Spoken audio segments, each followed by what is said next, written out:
Good afternoon, everybody. Can you all hear me okay? Yes. Okay, my name is Andy Atkin. I'm one of the team that will be helping to deliver the Restore Me trial. And my particular area of specialism is in the measurement of physical activity, which, as Simon mentioned, is going to be one of the key outcomes for the study. So I'm going to spend the next 15 minutes or so talking about what we mean about physical activity and how we're proposing to measure it in the trial. So very briefly, these are the things that I'm going to cover. I'll say a little bit to begin with about who I am and what I do. I'll talk about what I mean when we say physical activity and how we'll be kind of defining it and characterizing it in the trial, how we'd like to measure it, and then I have some questions for you so that we can ensure that our methods are as relevant and as convenient for you as possible. So I'm a lecturer in behavioural epidemiology at the University of East Anglia. I'm based in the Edith Cavell building, which is just a couple of minutes walk down here. That just happens to be my office there. And behavioural epidemiology is the study of the distribution and determinants of behaviours, so patterns and influences on behaviour. And my particular interests are in physical activity and sedentary behaviour, so essentially moving and sitting. And I'm interested in how much time people spend in these different behaviours, which groups of people spend more or less time in these behaviours, and then the factors that influence engagement in these behaviours, so personal factors, social, environmental factors, and so on. So I am approaching this from an epidemiology perspective. I don't have prior kind of training or experience with ME. I'm relying on Simon and the rest of his team to provide that kind of clinical expertise. But what I do have is many years of experience in collecting, processing, and analysing physical activity data, and that's my particular niche in the team.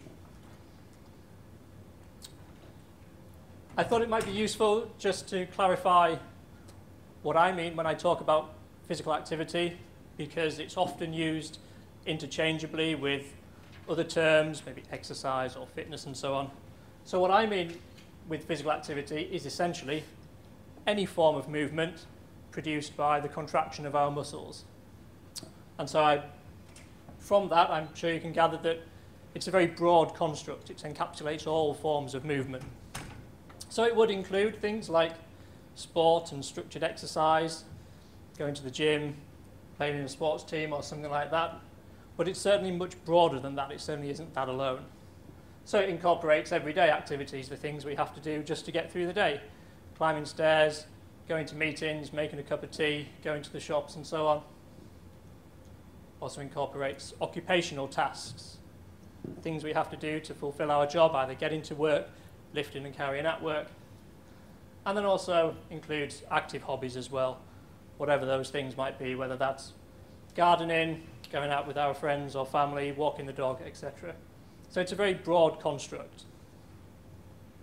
You might be interested to know that the very first studies that looked at the link between physical activity and health were actually conducted in the occupational context. Jeremy Morris, who was a scientist based in London in the 50s, his first studies compared the rates of heart disease in bus drivers, who spent most of their day sitting, relative to bus conductors, who spent most of their day walking up and down stairs on a double-decker bus, selling and checking tickets. And he found that the bus conductors had much lower rates of heart disease than the bus drivers. And from there, a very significant, huge evidence base has since accumulated demonstrating the benefits of physical activity for both physical and mental health. One of the most interesting things about research in physical activity, one of the most challenging things about research in physical activity is that it can be described, characterized in lots of different ways. It's what we would refer to as a multidimensional construct. So you could describe someone's activity patterns with regard to their frequency, how often someone is doing activity of any kind. Clearly that's only a part of the picture. You might also want to capture their duration, how long we spend doing things. And those two things combined would give us a really good indication about kind of someone's overall activity levels, the overall volume of activity that they do. We could also reflect on and consider the intensity, the amount of relative muscular effort that's required with the activity. Clearly weightlifting, being a front row in a game of rugby, is very different from doing yoga, going swimming, and so on and so on. And that relative amount of effort has implications for health, but it also has important implications for how long it might take us to recover from doing those things, and how appealing they are to different people. We might also want to consider the particular type of activity. Is it recreational, occupational, is it sport, or so on. Timing is an interesting element within physical activity.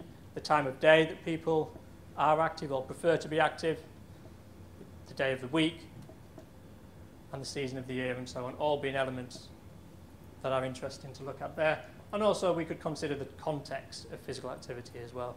Some people like to be active on their own. Some people prefer to be active with their friends and family as members of teams. Some people prefer to be active at home, in the woods, in with nature, at a sports club, or so on. So there are lots of different ways that we might characterize activity. And for many years, we relied almost entirely on questionnaires to try and characterize people's physical activity. And I think you will see that for a construct with so many different dimensions, it's incredibly challenging to try and capture all of that within a questionnaire. Your questionnaires can very quickly get long and complicated. And that, of course, becomes very burdensome for your participants. They might lose interest, maybe not give you as accurate information as they might. And also, some of our physical activities are very trivial, incidental parts of the day. They're just hard to remember. So that's very challenging from a reporting point of view. So in the research context, and also in the commercial context, as many of you will be aware, over the last 10 or 15 years or so, there's been huge growth in the use of activity monitoring devices to measure activity patterns. Usually when I look around a room at this point, there'll be somebody with a Fitbit or an iWatch or something like that. Lots of devices out there. And they've become, wherever possible, the preferred and standard method in physical activity research of measuring people's activity behaviors. And the real benefit of an activity monitor is that it can capture lots of these different dimensions simultaneously in very high resolution and with relatively little burden upon the participant. We're still relying on people to wear it. We're still relying on people to tell us when they've taken it off. But aside from that, they're relatively convenient, and you get much higher quality data than you do from a questionnaire. So I imagine by now some of you, maybe all of you, will have noticed that there's something that looks a bit like this on your table. That is a gene active, and it is the device that we are proposing to use in the Restore Me trial. Please do take a look at it, pick it up, have a fiddle with it, try it on. It's there for you to experiment with, to look at. They're pretty robust, so don't worry about it. Just get in there, have a look. It is a triaxial accelerometer, and that means that it measures movement along 3 axes, so up and down, side to side, and forwards and backwards. So along those 3 dimensions, along those 3 axes, we can do a really good job of characterizing people's activity.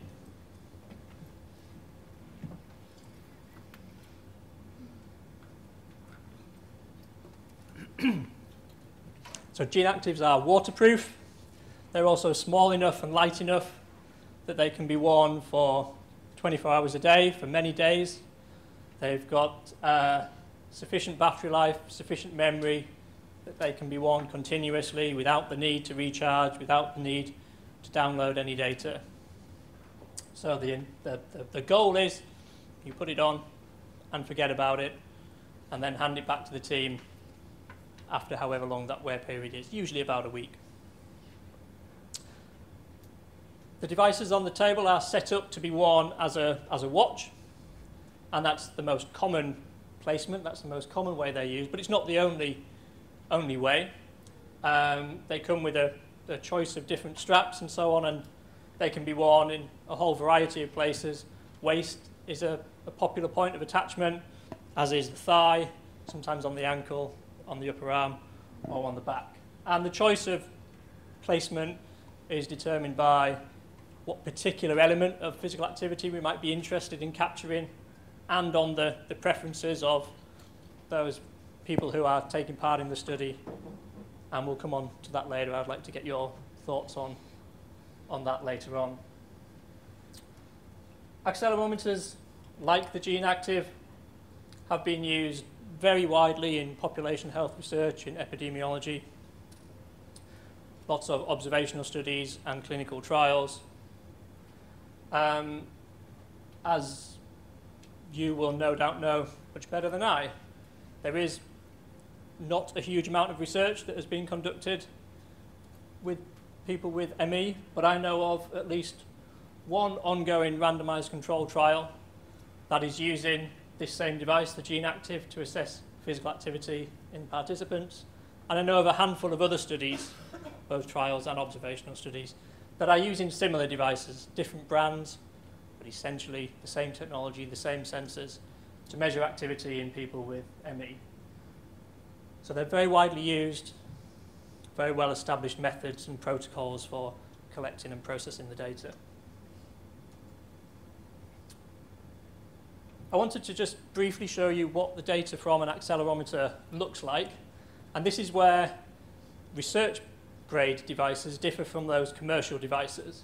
If you have had a chance to look at it on the table, you'll see that it doesn't have a screen, it doesn't have a readout.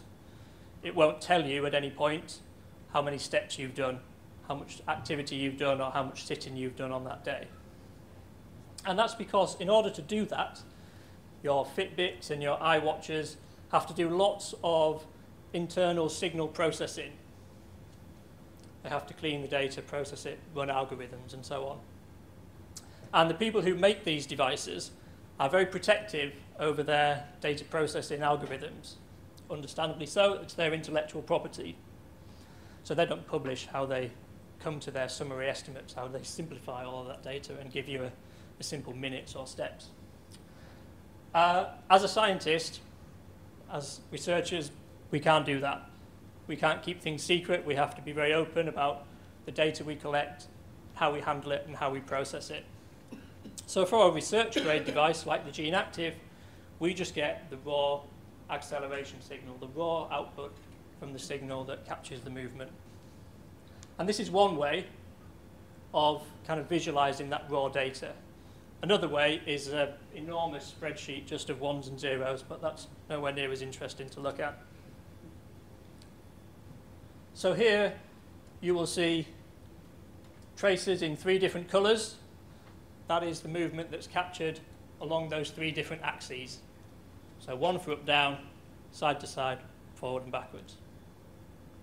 There's a line across the middle here, a virtual line at least, with a 0 indicating 0 acceleration, i.e. no movement. And as the line deviates up and down from that 0 line, that is indicating movement of greater or lesser intensity. So although we have three separate figures here, 3 separate graphs, it's actually all the same data, just different segments on it, just zoomed in or out.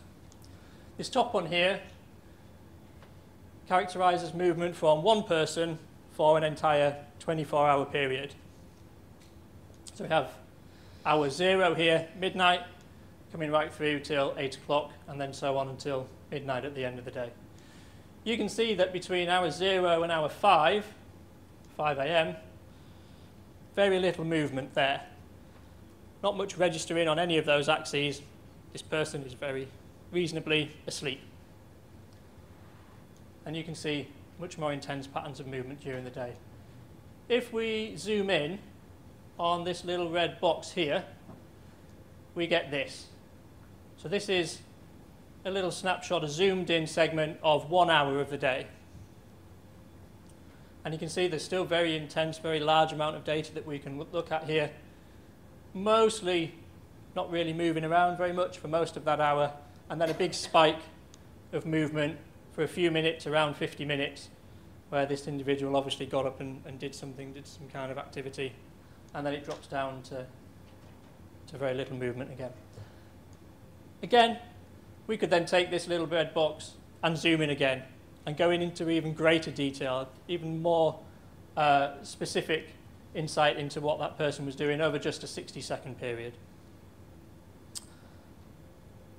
And the reason I show this is just to really kind of emphasize and illustrate the point that why accelerometers are our chosen method in the trial, why they're so valuable, because they provide such a huge volume and richness of data about people's activity patterns.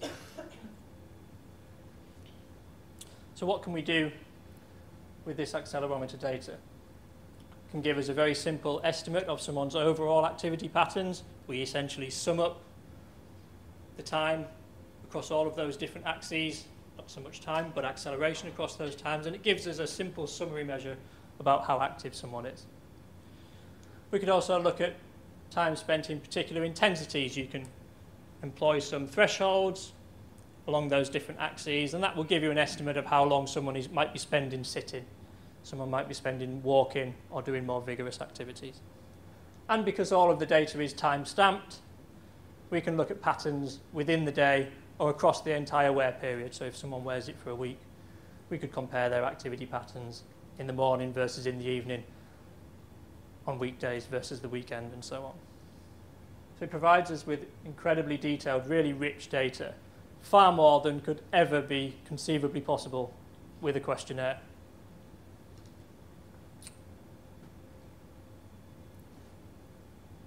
I wanted to also flag what it doesn't tell us, because you might very reasonably be a little bit concerned that we have all of this information about you.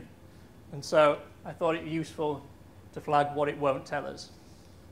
There is no technology within this device to use global positioning systems.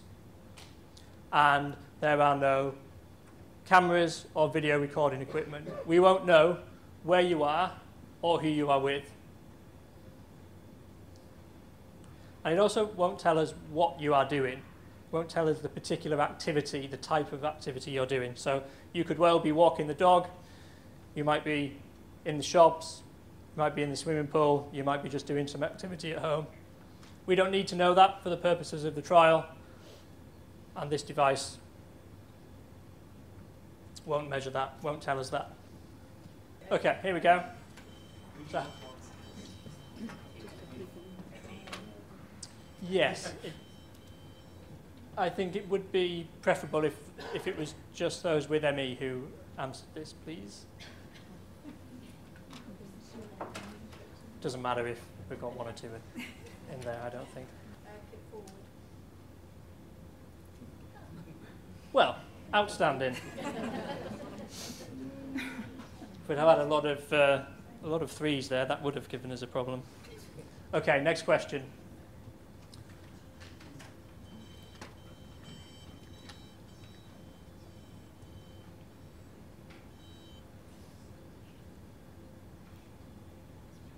Okay. Anybody else still thinking? One more. Okay, good stuff. Okay, excellent. So risk seems to be a popular choice. That is more or less the kind of standard, kind of the starting point for using these things. It's certainly the most convenient, least burdensome. Okay, and last one, I think. We can derive lots of things from this data. It would be interesting to get a sense of which of these you would personally be most interested in.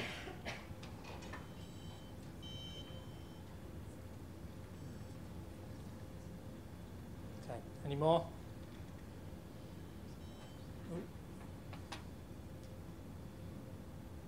So overall activity level, quite a strong preference, with a handful looking at other things as well. Okay. In many ways, overall activity is the most robust, the most reliable outcome that we can derive from this. It requires the least interference from our point of view, the least processing, fewer algorithms, fewer assumptions from that point of view. So that's encouraging.